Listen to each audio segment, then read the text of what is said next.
Hola, curiosas y curiosos de la historia. Sin duda, estos tiempos que nos han tocado vivir son extraños, pero más extraños eran hace siglos, en los que la superstición y las creencias dominaban la vida. Los monstruos, los vampiros, los fantasmas y los lizántropos formaban parte de su día a día y eran, según ellos, tan reales que debían combatirlos. Así que hoy, imaginando que estuviésemos en Halloween, hablaremos de uno de los peores miedos de cualquier persona: ser enterrado vivo, pero no desde el punto de vista del muerto, no, que también, sino desde todo lo que se ha llegado a hacer a lo largo de los siglos para evitar que los muertos regresaran del más allá. Así que coge fuerte la mano de quien tengas al lado, que empezamos.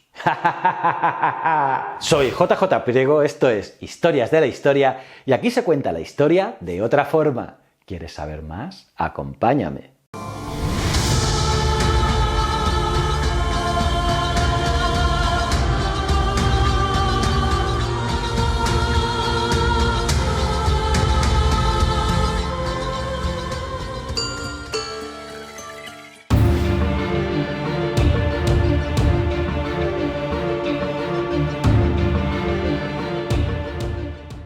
En el año 2014 se hizo viral la tumba que el arqueólogo Nikolai Ovcharov descubrió en Perpericón, al sur de Bulgaria, que estaba fechada en el siglo XIII. No hubiese sido noticia si no fuese porque el esqueleto que se encontró en ella, de unos 35 a 40 años, tenía un cuchillo clavado en la zona torácica, donde antaño hubiese habido un corazón. No era la primera de su tipo, pues en la actualidad conocemos más de 100 enterramientos similares. La razón de tal cantidad de ese tipo de enterramientos era la creencia de que el alma de ciertos individuos tenía facilidad para, una vez muertos, corromperse y convertirse en vampiros. Sí, lo que oís. Y en esa categoría entraban desde suicidas y alcohólicos hasta gente con un tren de vida un poco superior o diferente a la media, así que el nicho era bastante amplio. Si eso ocurría, es decir, si el alma del difunto se corrompía antes de que ascendiera al reino de los cielos, cosa que creían sucedía pasados unos 40 días desde la muerte, el individuo podía volver como vampiro y darse un bonito festín con los vivos. De festín, un banquete de postín. Así que, ¿qué mejor forma de evitarlo que clavarle un objeto metálico en el corazón? Total, ya estaba muerto.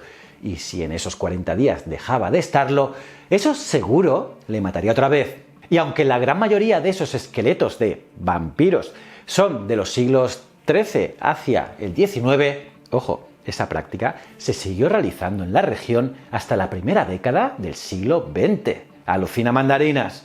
Pues bien, aún en Bulgaria, pero esta vez en la zona de Sozópol, se encontraron otros cuerpos que tenían piedras de gran tamaño introducidas con fuerza en la boca hasta la garganta, desencajándoles la mandíbula. Sin duda, también un modo de evitar que posibles vampiros pudiesen volver para morder a nadie. Esta misma práctica también se llevó a cabo en regiones del norte de Italia y los Balcanes.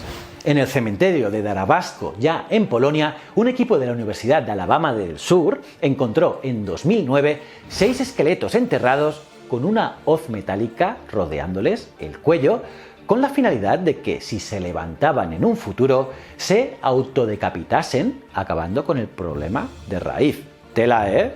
Y en el cementerio de Gujitza, en Polonia, fueron más directos y ya les enterraron predecapitados, es decir, con la cabeza separada del cuerpo, además de realizarles perforaciones profundas en la columna y también arrancar todos los dientes al cuerpo y demás joyitas post-mortem.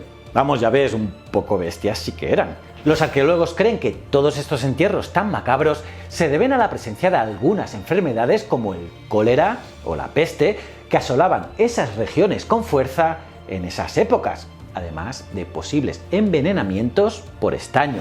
Todo ello pudo llevar a dar a algunas personas por muertas cuando en realidad no lo estaban. Eso que parece tan aterrador tiene su base en una enfermedad real, la catalepsia. Y es que a lo largo y ancho del mundo se han encontrado casos de tumbas que, pasados muchos años después del entierro, al abrirse, por el motivo que fuese, se encontraron pues los cuerpos en posición desencajada y con el interior de la tapa del sarcófago arañada para intentar salir. Sin duda, una de las peores experiencias que nadie puede imaginarse. Por ejemplo, Fray Luis de León murió en 1591.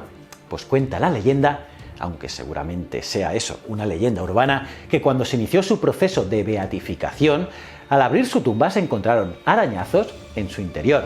Y como no pudieron estar seguros que el fraile no hubiese renunciado a Dios en esos momentos de desesperación y hecho un pacto, ¿por qué no?, con el diablo, sobre todo después de sus encontronazos también con la Santa Inquisición, no se le pudo considerar un santo. Pues bien, la catalepsia es una enfermedad que provoca que la persona caiga en un estado de aparente muerte con una bajada de las constantes vitales, tanto cardíaca, neuronal y respiratoria, al mínimo. No en vano, su nombre proviene del griego catalipsis, que significa sorpresa. Y para sorpresa, la que se llevarían los encargados de enterrar a los muertos y que después, en mitad del proceso, se levantasen como si nada. Es por ese motivo que en la Edad Media empezó a ponerse de moda, al morir alguien, no enterrarle directamente, sino esperar al menos una noche. Ese es el origen de los velatorios, en los que se velaba, es decir, se vigilaba el cadáver.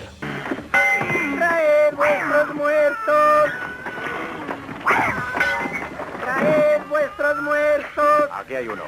En los siglos XVIII y XIX, el miedo a ser enterrado vivo, conocido como tapefobia, sobre todo después de unos cuantos brotes de cólera, llevaron a la gente al pánico. Tampoco ayudó que en 1905 el reformista británico William Tell asegurara haber encontrado pruebas de 219 casos en los que la víctima estuvo a punto de ser enterrada viva. Además, 149 casos de los que se la enterró, 10 casos de autopsias en vivo y 2 en los que el muerto se despertó mientras era embalsamado. Para que veas curioso, incluso George Washington, próximo a su muerte en 1799, pidió que no se le enterrara hasta pasados 3 días de su fallecimiento. Sí, por si acaso. Y bueno, para evitar esas situaciones sin duda incómodas, empezaron a idearse algunos ataúdes con mecanismos para permitir que el difunto sobreviviese en caso de ser enterrado vivo y en última instancia pudiese avisar al exterior de su situación de pánico. Sí, es que el ingenio humano, como siempre, no tuvo parangón y se realizaron ataúdes con detección de movimiento, cubiertas de cristal para poder romperse con facilidad, pasos de aire, con manijas para poder abrirse desde el interior y así un largo etcétera. Uno de esos inventos famosos fue el ataúd con campana creado por Adolf Gusmuth, que lo hizo en 1822 basándose en las ideas del sacerdote alemán P.G. Pessler. Gracias a ese ataúd, el no muerto podría hacer sonar unas campanas en el exterior mediante un mecanismo de poleas y cuerdas. El inventor estaba tan seguro de su proeza que incluso añadió un tubo por el que podía suministrársele comida. E hizo que le enterrasen varias veces en él, en el ataúd, llegando incluso a cenar bajo tierra. Está claro, quien no se contenta es porque no quiere, la verdad. Además, este tipo de ataúd se dijo que era el origen de la expresión salvado por la campana, aunque en realidad viene del boxeo para indicar con una campana el final de cada asalto y salvarse así de seguir recibiendo puñetazos. Pero quizá el cenit de este tipo de artilugios fue el caso del francés Angelo S., quien en 1937 fue declarado muerto tras un accidente automovilístico y tras un examen rutinario fue enterrado en el cementerio de Saint-Quentin-de-Chalais. A los 2 días, la compañía de seguros necesitaba realizar unas verificaciones y para su sorpresa encontraron a S. vivo, aunque en estado de coma, lo que le había permitido sobrevivir ese tiempo bajo niveles de oxígeno mínimos. Y como de todo se puede hacer un negocio, el bueno de S, tras recuperarse, ideó un nuevo tipo de ataúd con despensa, retrete químico y hasta una radio. Y en los años 70 se ganaba la vida haciéndose enterrar vivo en su ataúd en directo por la tele. Tela, ¿eh? Pues bien, los avances médicos de las últimas décadas han reducido a casi cero la probabilidad de ser enterrado vivo. Al menos, claro, sin zapatos de cemento de por medio. Por lo que ese tipo de artilugios ya no son necesarios. Aunque, siguiendo con lo que os decía del negocio y tal, ya existe la patente del ataúd con wifi incorporado. Sí, alucinante. Y es que si ya te han enterrado vivo, al menos que puedas ver los memes y los vídeos de este canal para toda la eternidad. Pero bueno, aunque no sea una preocupación del todo real en la época que vivimos, la tapefobia aún sigue muy viva en el subconsciente colectivo. Valga la ironía. ¿Cómo os habéis quedado, curiosas y curiosos? ¿Qué os ha parecido este vídeo? ¿Habéis tenido un poquito de miedo y angustia? Me lo podéis poner en los comentarios, los leo todos.